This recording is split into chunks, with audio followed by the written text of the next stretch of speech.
Hi, this is William Grunwald, and this is my presentation on the transformation of my potato. Well, hopefully what's going to happen from these transformations is going to be etiolation and de-etiolation. Etiolation, which is a response for growing in darkness, and de-etiolation, which is a response for sunlight. In this picture, my potato hasn't been exposed to darkness yet. It's just been out in the open like a normal potato, so nothing's happened to it, no morphological changes. But I'm going to put it in darkness and it's going to lead to changes in the next picture. As you can see from this picture, little sprouts are beginning to develop from the auxiliary buds of the potato. These are going to try to reach the sunlight eventually. They're not huge now because I took a picture in mid-darkness, but as you're going to see in later photos, they're going to be much bigger. This is the process of etiolation because these sprouts are trying to reach the sunlight and they're trying to get the light so they can photosynthesize.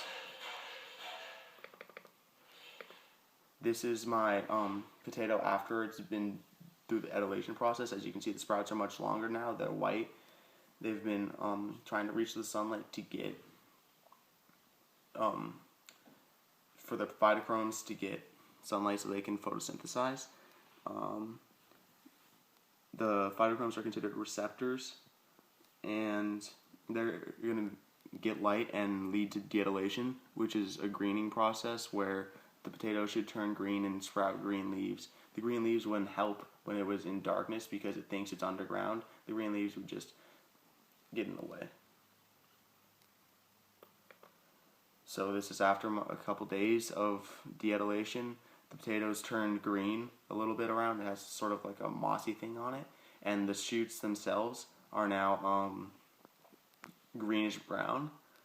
And the light causes the phytochrome to go through a change where it increases the amount of second messengers, specifically cyclic GMP and calcium 2+ ion.